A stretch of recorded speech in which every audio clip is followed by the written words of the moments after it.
ଆପଣ ମତେ ମହିମା ଧର୍ମୀ ରୁଦ୍ର ସମ୍ପ୍ରଦାୟ ସନାତନ। ଆଚ୍ଛା ଆଚ୍ଛା ଯାହା ହଉ ଭଲ। ଆମର ଏବେ ସନାତନ ଧର୍ମର ଯିଏ ଶଙ୍କରାଚାର୍ଯ୍ୟ ଆସିଥିଲେ ତାଙ୍କ ସହିତ ସମ୍ମିଳିତ ଥିଲେ। ଯାହା ହଉ ତ ଆପଣ ମାନଙ୍କ ଭିତରେ ଟିକେ ବଚସା ହଉ ସନାତନ ସନାତନୀ ଆଉ ମହିମା ଧର୍ମ ଦେଖିବା ଦୁଇ ବାବାଙ୍କ ବିଷୟ ଟିକେ ପଦେ। ଆଚ୍ଛା ବାବା କଥାରେ ଅଛି କଣ ପୁତ୍ର ଯାଏବାର ଦେଶ ଆଏବାର ଦେଶରେ ଜାତି ଦେଖିଲେ ଅରୁଆ ଅନ୍ୟ ବଦଳରେ ଦେଖିବା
छोटा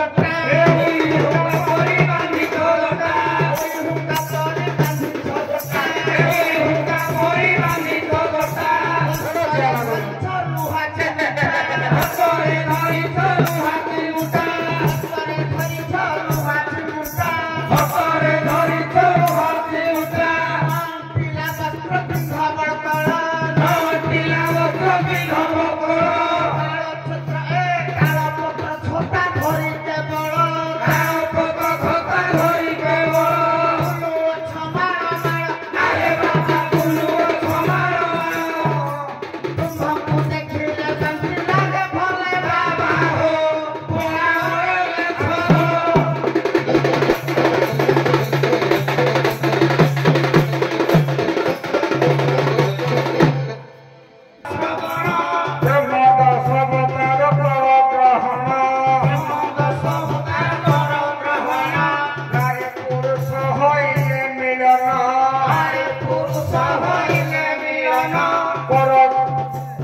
ପ୍ରଥମରେ ଜଳ ବିନ୍ଦୁ ଶୂନ୍ୟରେ ପ୍ରଥମରେ ଜଳ ବିନ୍ଦୁ ଶୂନ୍ୟରେ ମାତା ଗର୍ଭେ ମୀନ ଶୟନ କରେ ମାତା ଗର୍ଭେ ମୀନ ଶୟନ କରେ ଦ୍ୱିତୀୟରେ ଥୋଳ ଶୂନ୍ୟ ଦ୍ୱିତୀୟରେ ଥୋଳ ଶୂନ୍ୟ 10 ମାସ 10 ଦିନ ଧରି କରିବା ବାହ କଷ୍ଟ ରୂପ ଧାରଣ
समरे कण के